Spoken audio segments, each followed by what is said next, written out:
বেহাল রাস্তা সার্ভে করতে এসে এলাকাবাসীর বিক্ষোভের মুখে পশ্চিমবঙ্গ রাজ্য গ্রামীণ উন্নয়ন সংস্থার কর্মী কেশিয়ারির আনার সুখডুগি বড়দা শ্রীপুর লালপুর এলাকাবাসীর বিক্ষোভের মুখে পড়তে রাজ্য গ্রামীণ উন্নয়ন সংস্থার কর্মীকে অবশেষে পুলিশ এসে পরিস্থিতি স্বাভাবিক করল। এলাকাবাসীর অভিযোগ, গত 6 বছর ধরে কেশিয়ারির আনার থেকে লালপুর পর্যন্ত রাস্তাটি বেহাল অবস্থায় পড়ে রয়েছে। প্রশাসনকে জানিয়ে কোনো লাভ হয়নি, শুধু প্রতিশ্রুতি সার। অভিযোগ, ভোট আসে ভোট যায়, প্রতিশ্রুতি থাকে কিন্তু রাস্তা হয় না।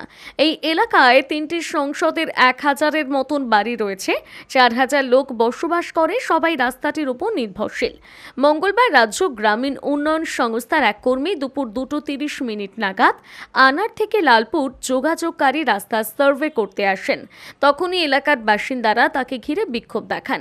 খবর পেয়ে ঘটনাস্থলে কেশিয়ারি থানার পুলিশ উপস্থিত হন। এলাকাবাসীদের বুঝিয়ে অফিসারদের ওখান থেকে নিরাপদে নিয়ে যান। এলাকাবাসীদের দাবি, প্রতিবারে ভোট আসার সময় কথা দেওয়া হয় রাস্তা হবে, প্রতিশ্রুতি দিলেও ভোটের পর রাস্তা হয়নি। প্রশাসনকে বারবার জানিয়ে কোনো লাভ হয়নি। বর্তমানে রাস্তা এমন বেহাল যে গাড়ি যাওয়া তো দূরের কথা, হেঁটেও যাওয়া যায় না। প্রসূতি মায়েদের নিয়ে যেতে ভীষণ অসুবিধে হয়। সার্ভে করতে আসা ইঞ্জিনিয়ার জানান, সার্ভে করতে এসে এখানে আটকে পড়েছি। ওনাদের দাবি দীর্ঘদিনের, এনাদের দাবি সঠিক। আমি পুরো রাস্তা দেখলাম, অত্যন্ত বেহাল অবস্থায় রয়েছে, বৃষ্টিতে আর বেহাল হয়ে পড়ে। আমাকে একবার সুযোগ দেওয়া হোক, আমি চেষ্টা করব দ্রুত এই রাস্তা করে দেওয়ার।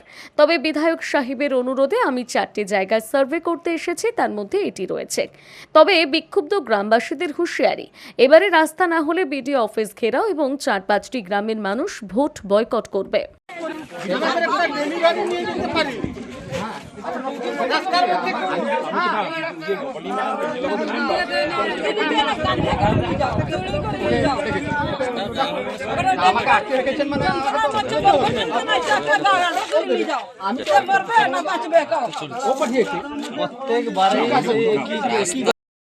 রাখা হয়েছে বলে ওনারা বারবার ভোট এলে, ভোটের আগে 1 বছর আগে 6 মাস আগে এসে রাস্তা মাপবে আর চলে যাবে, প্রতিশ্রুতি দিবে যে না ভোট রাস্তা হবে।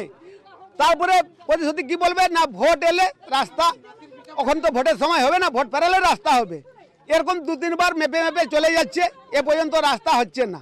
আমার টিএমসি যত বছর আসছে এই রাস্তাটা শুধু বামফ্রন্টের আমলে যা হয়েছিল, এ পর্যন্ত 1 ইঞ্চিও কোনো মুরাম পড়েনি, বোল্ডার পড়েনি।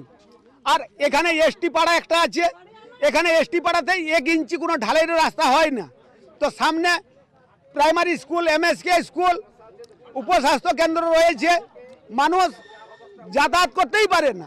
ওটা 4 কিলোমিটার মতন হবে আমার আনার থেকে করঞ্জি পর্যন্ত। আমরা চাইছি যে রাস্তা হোক। উনি তো কোনো কথা দিতে পারছেন না, বলে আমাদের মাপতে পাঠাচ্ছেন, আমি আসুক। আমরা বলছি বেশ, আপনাকে যে মাপতে পাঠাচ্ছে ডিএম পাঠাওক, যে পাঠাওক ডিএম আসুক, এলে উনি প্রতিশ্রুতি দিলে আমরা ওই সমস্যা ঠিক হবে, না হলে এইভাবে চলবে। আমাদের আগে 2 বার হয়ে গেছে, বিধায়ক এসে এখানে বোর্ড গাড়িয়ে বাউল গান শুনিয়ে চলে গেলেন যে রাস্তা হবে।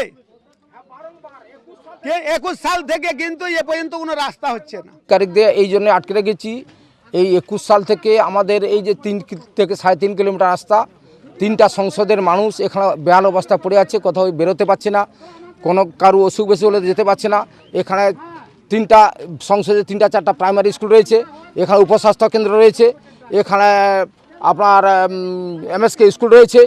এবং মূলত জিনিস হচ্ছে, কারো অসুখ হলে, কারো কোনো প্রসূতি মায়ের কোনো অসুবিধা হলে আমরা যে কষ্টে ওনাদেরকে নিয়ে যাই কেশিয়ারি বা এখানে নছিপুরে পয়েন্ট করি, সেটা ধারণার বাইরে। 21 সাল থেকে এই প্রতিশ্রুতি চলছে, আজকে 25 সাল হলো। ওনারা আসেন ভোটের সময়, অনেক নেতৃত্বরা আসেন, এসে বলে যান যে হ্যাঁ রাস্তা হয়ে যাবে। কিন্তু আজ আমরা দীর্ঘদিন দিদির সঙ্গে আছি, আমরা দিদিকে ভালোবাসি। দিদি প্রতিনিয়ত, এবারে সংসদে আমরা এই 3টা সংসদে আমরা ভোটেও জিতেছি, বিধানসভা ইলেকশনেও জিতেছি, লোকসভা ইলেকশনেও জিতেছি। কিন্তু এই 3টা সংসদের মানুষ যে অবস্থায় পড়ে আছে, মানুষকে বেরোতে পারছে না। এই রাস্তা না হলে আমরা কিন্তু এই আন্দোলন চালিয়ে যাব এবং আমাদের আন্দোলনও চলবে। যতদিন আমরা ঘেরাও, প্রয়োজন হলে আমরা বিডিও অফিস ঘেরাও করব। এবং যদি রাস্তা না হয় তাহলে আমাদের এই 3টা সংসদে যে 3টা সংসদ আমরা ভোট বয়কট করব, এটাও আমাদের প্রতিশ্রুতি রয়েছে। আনার সুখডুবি পিরট। আমার নাম ভিরুগ্রাম পণ্ডা। এগুলো রাস্তাটা দেখলাম, তারপরে ওনারা বললেন যেরকম অনেক সার্ভে হয়েছে, 7-8 বার হয়েছে, রাস্তা হয়নি, যে আপনাদের উদ্যোগন কর্তৃপক্ষকে জানান। আমি বললাম এটা আমি জানাচ্ছি, যেহেতু এটা এমএলএ সাহেবের একটা ছিল, লিস্ট ছিল, সেখান থেকে উনি 4টে রাস্তার প্রপোজাল দিয়েছে কেশারিতে। অলরেডি আমি 3টে সার্ভে করছি, আর একটা যেতে হবে আমাকে খড়িপাড়া। ঠিক আছে, এইটা যখন সার্ভে হয়ে গেল তখন ওনারা বলছে আপনাকে দাঁড়িয়ে থাকুন, আমার এই 3বার না 4বার ওনারা অলরেডি এরকম সার্ভে হয়েছে, রাস্তা হয়নি, তাহলে আপনাকে আটকে রাখছি যাতে এই রাস্তাটা হয়, বা হওয়ার জন্যে আপনার উদ্বোধন কর্তৃপক্ষ বা প্রতিনিধি, জনপ্রতিনিধি বলুন, বিডিও সাহেব আসুক, প্রতিশ্রুতি দিন যাতে হয়। এদের দাবিটা কি? এরা অবশ্যই ন্যায্য দাবি। রাস্তা খুবই খারাপ, রাস্তায় হাঁটা যাবে না, খুবই অবস্থা খারাপ রাস্তা, মানে বৃষ্টি হলে কি এমনিতেই রাস্তায় যেতে পারবে না মানুষ, রাস্তা সত্যি প্রয়োজন আছে। আর আমি ওনাদের বললাম যেহেতু আমাকে একবার অন্তত দিন, শুধু 4-5 বার হয়েছে, একবার সার্ভে করি, এরপরে আরেকটা রাস্তা আছে খড়িপাড়ায়, ওটা অন্তত দেখে 4টে রাস্তা আমাকে সার্ভে করে আমাকে জমা দিতে দিন, তারপরে আশা করছি হয়ে যাবে, একটু আমার জন্য ইয়ে করুন। তখন ওনারা বলছেন এরকম 21 সাল থেকে এরকম হয়ে আছে, এনারা ধৈর্য রাখতে পারছেন না, স্বাভাবিক যে 21 সাল থেকে যদি এরকম হয়ে থাকে। মৃণাল কান্তি মন্ডল, জুনিয়র ইঞ্জিনিয়ার। আপনার তরফ থেকে কিছু বলা হয়েছে? আমি তো ওনাদের বললাম যে আমি অলরেডি রাস্তাটা করঞ্জি মোড় থেকে আনার গ্রাম অবধি আমি দেখে নিলাম, টোটাল কী কী লাগবে, কী হবে, আমি অলরেডি ওনাদের সার্ভে দিই, ওনারা আমাকে মোটরসাইকেল করে টোটালটা দেখালেন, আমি সার্ভেটা করলাম। এরপরে আমি বললাম যে আমার একটা সুযোগ অন্তত দিন, যেহেতু ওনারা বলতে চাইছেন যে 5 বার, যেহেতু 5 বার এরকম 5-6 বার হয়েছে, 2021 সাল থেকে রাস্তা নাকি হয়নি, রাস্তার অবস্থা বর্তমানে খুবই খারাপ, হাঁটা যায় না। এদের দাবি কিন্তু খুবই ন্যায্য, এবং সামনে স্কুলও আছে, এবার আমরা বললাম 3-4টে স্কুল আছে, স্বাস্থ্য কেন্দ্র আছে। ঠিক ঠিক। স্যার এখানে উপস্বাস্থ্য